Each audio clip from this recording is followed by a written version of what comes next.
Salut à tous! Aujourd'hui un petit tutoriel sur la fabrication d'un chariot pour kayak.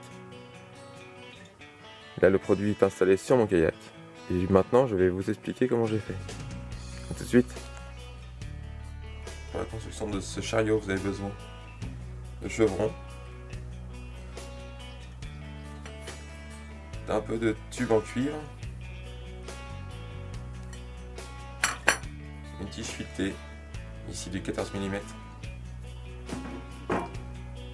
quelques écrous, des rondelles. Moi j'ai utilisé des chutes de tringles à rideau.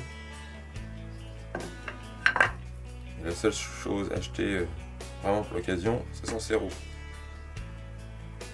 Alors en fait ces roues proviennent d'un diable. Ça coûte moins cher d'acheter un diable que d'acheter des roues séparées. Première opération, il faudra réduire le diamètre des tringles à rideau afin que celles-ci puissent rentrer dans les trous du autovideur du kayak.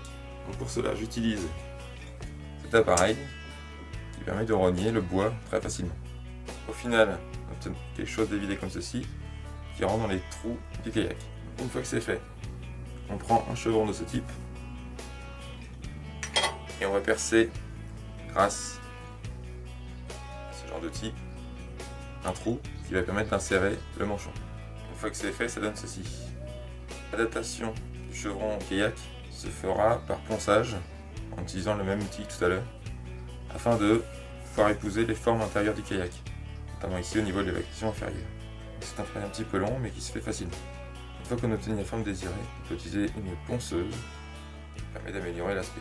Ensuite, il reste à insérer le manchon dans le chevron. Il y aura forcément un peu d'ajustement à faire, mais on peut le faire en ponçant le manchon.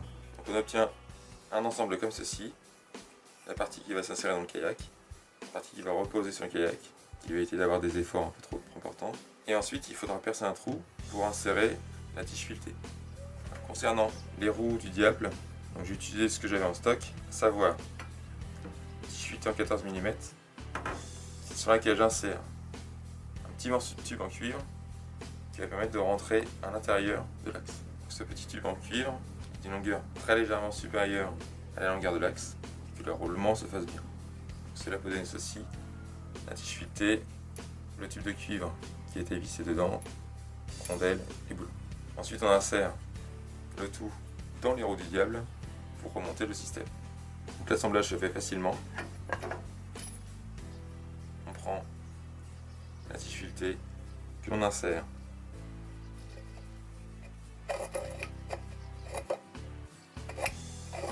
dans les manchons et il n'y a plus qu'à monter l'ensemble. Donc la tige filetée est à couper aux bonnes dimensions une fois le système mis en place sur le kayak.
Afin d'éviter que la tige filetée ne rouille trop vite, je vais insérer en plus un petit tube IRL en utilisant l'électricité pour mettre des câbles. Je le coupe à la bonne dimension par rapport à notre axe du chariot.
Et voilà, le chariot du kayak est terminé.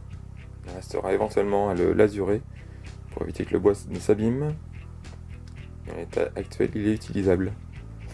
Donc au final, ce chariot de kayak me revient une trentaine d'euros, c'est-à-dire nettement moins cher que les chariots du marché, qui peuvent atteindre parfois une centaine d'euros. Donc le plus gros budget est lié aux roues, pour un diable qui coûte à peu près 27 euros. Le reste étant principalement de la récupération. Merci d'avoir suivi ce tutoriel, j'espère qu'il vous a plu, à bientôt.